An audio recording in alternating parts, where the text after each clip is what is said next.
And we have team coverage of how Kentuckiana is holding up with Helen right here for you tonight. But first, another developing story. JCPS Superintendent Marty Polio announces he's retiring on July 1st. Hello, everybody. I'm Connie Leonard. And I'm Doug Proffitt. That story in an interview with the head of the school board, Dr. Corey Scholl, is coming up in just a second. But first, it's the weather. Just a few hours ago, the Waterson Expressway west ramp to Shelbyville Road reopened. A crash involving a car and a semi. The semi blocked the roadway for several hours. We're going to spotlight it for you right here.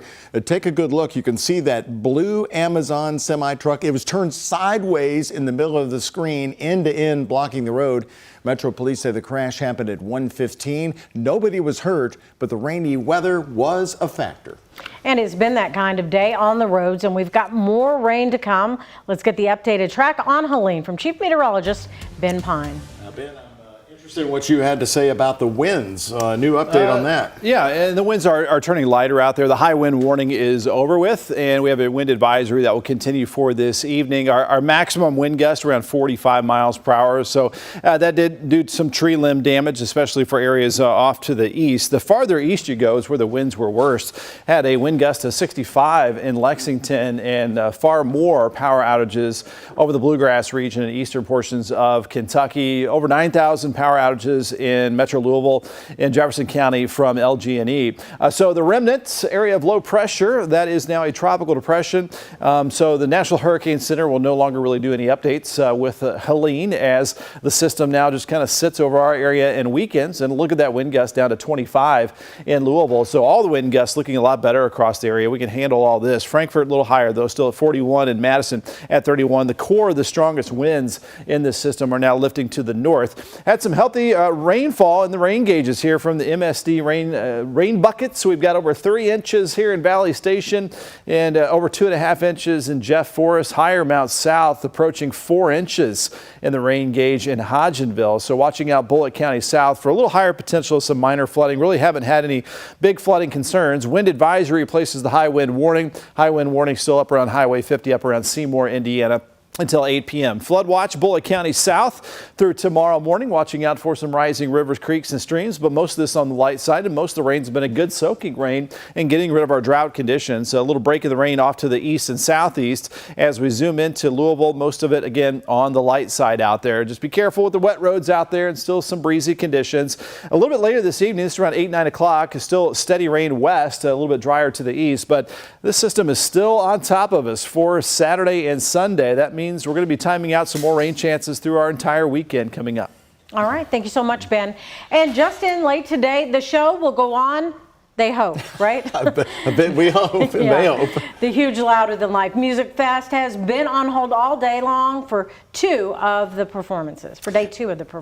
And the torrential rain certainly parked over the fairgrounds like the rest of our city. But late today, they did announce they want to open the doors between 6 and 7 tonight and are finalizing that possibility at the moment. WHAS11's Jose Alonso and photojournalist Jessica Farley are back for day 2 of their coverage live outside the Expo Center. And Jose, what's the latest information you have?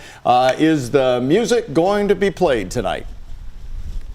Yeah, Doug, the music is going to be played. Like you just said, the show's going to go on. They just announced that on their Facebook page. Louder Than Life officials made that announcement. They said it's going to be happening between 6 and 7 o'clock. And again, here are some details that we know is that the parking lot is now open with a discounted price of just $20. So you can start making your way out here, get to parking and getting over to their dry zone. That's going to be over near South Wing C, I believe, near the box office. But again, want to show you what we've been dealing with out here with the rain all day. You see me fighting with the wind here, and just imagine what everyone else is dealing with here. We have a lovely group right here. I mean, look at their hats. They're all ready for the music to get going. The excitement is real. They went through all this rainwater and through the winds as well. And we got to catch up with so much more people.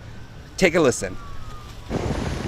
Driving by the Exposition Center on Crittenden Drive, you'll see the many tents and cars getting soaked with rain. Some campers also getting food and supplies delivered over the fence. We had a good night last night and everybody knew it was going to kind of start raining, but you know, this is pretty wild. This Hamlet, Indiana resident brought his son to experience Louder Than Life for the first time. And he's just like, wow, taking it all in. And, you know, I did not expect it to be like a hurricane. I knew it was going to rain, but I didn't know it was going to be like this, but that's what Louder Life's all about. As he secures the 4 pegs to hold his canopy down, over at 4 Pegs Smokehouse and Bar in Germantown, one rock band taking the stage Saturday afternoon is waiting out the storm. The weather's so bad that we're like crossing our fingers to play tomorrow. The bar was full of rock and roll fans waiting to hear when they can get back and jam to some music. But lead vocalist for Hemorrhage, John Ork, said it can get risky in the rain. Slipping on stage, that's one thing. And then like making sure our electronics are okay. Because there's a chance of getting electrocuted by the microphones too when it's raining. That's crazy. 4 Pegs is also an on-site vendor, but because no one's allowed in the venue because of the weather, owner and chef Chris Williams says he's glad to keep the hype going at his bar. I mean, it feels good in here. We're busy, you know, everybody is excited to get over to the concert, so there's just a really good energy in here right now. You know, if you come to these festivals, you got to have an open mind. You got to be ready for anything. Most of it's just have fun. Again, you got to be ready for anything, and these people are ready for anything. All these metalheads are not letting this rain on their parade or on their concert. A lot of them telling me that they're ready to see the headliner tonight, that's Slayer. But again, in case you missed it, we have new updates from Louder Than Life officials. The parking lot is now open. You can come on over, and they'll get you to the dry zone inside the Expo Center until they're able to start the shows in between 6 and 7 o'clock. Reporting live outside the Expo Center, Jose Alonso, WHAS11 on your side. All right, great new information there. Connie, I love it. If you've been waiting around all day in the rain, 50 push-ups, that'll get you going. You might as well do push-ups, right? Well, across Louisville, the roads and creeks are so far doing a pretty good job of handling the rain, but some roads we've learned are now closed. Yep, Metro Park shut down roads in Cherokee and Seneca Parks. WHAS11's Ian Hardwood found other areas in Louisville that didn't handle the early hours of Helene well.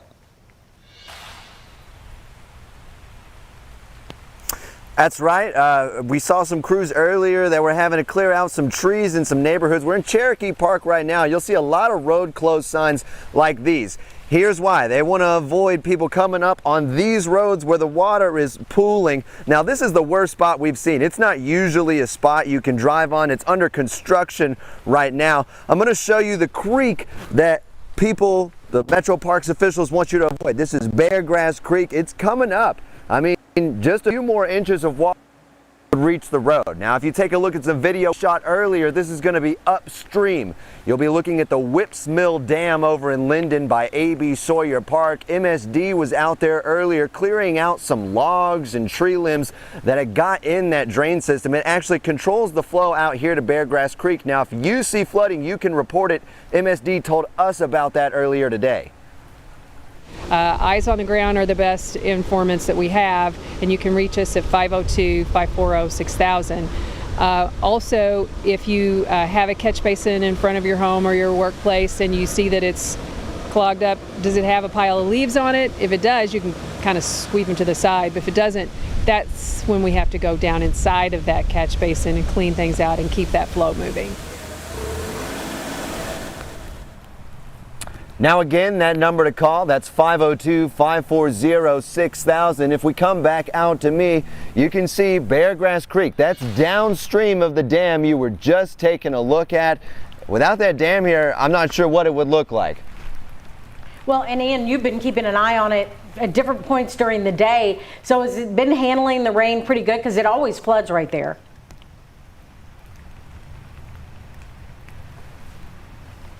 Yeah, so far the crews seem to be handling it pretty well. When I talked to people earlier who had lost their power, it was about 6 hours later that it was restored by a LG&E contractor. And then as far as a tree down in a neighborhood in the Highlands, it only took Public Works about an hour to chop that up. All right, very good. Ian Hardwick there, keeping an eye on Beargrass Creek, all so close there tonight. Thank you, Ian. Well, let's talk about the rest of the state of Kentucky. Late this afternoon, Kentucky Governor Andy Beshear gave a new update after a briefing this morning. Beshear says the state's biggest impacts are huge power outages in central and eastern Kentucky and some blocked roads. Several eastern Kentucky counties have declared a state of emergency on their own. Here's what the governor said earlier today. So do not drive through standing water and never go around barricades. You know, if somebody is taking the time to put barricades up around a flooded area, it means that your car or your truck will likely not make it through. So please never go around those. Andy Bashir says he does not believe that a full state of emergency will be needed, but that could change. Again, Louisville Mayor Craig Greenberg joined us live at 5:30 in our studio. He's going to give the latest information on how the Metro is handling Helene at the moment. And our WHAS11 weather impact alert days will continue until Sunday. Now's a good time to download the free WHAS11 app to get your alerts, and you can watch live newscasts.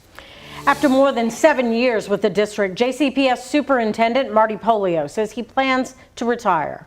He sent out that notice today. Marty Pollio says next year will be his very last as the head of Kentucky's largest school district. In the letter he sent to employees today, he says his plan was always to leave at the end of his contract. He went on to say, quote, "Together, we have traversed through two of the largest crises in the history of public education. As a result of the pandemic and severe staffing shortages, our jobs have become much more difficult. Through all the major challenges, I am so proud of the accomplishments we have made together for the students of this community." We talked to JCPS Board Chairman Corey Scholl about an hour ago about the announcement. He told us the district will look nationwide to find a replacement.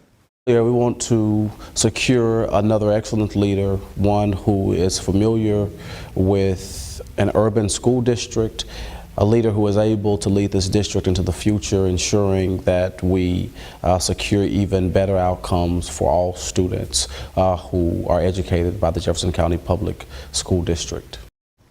Now, Dr. Pollio will step down. His retirement is effective on the 1st of July next year. And Dr. Scholl is hoping to find his replacement and name that person by June, 1 month before. So help me God. Congratulations. Paul Humphrey is now officially the chief of the Louisville Metro Police Department. Humphrey has been with the department for 18 years. He took over, as you'll remember, as interim chief in June after former chief Jacqueline Gwen Villarreal was suspended and later resigned. Louisville Mayor Craig Greenberg appointed Humphrey as the permanent chief last week. He's the sixth person to lead LMPD in the past 4 years.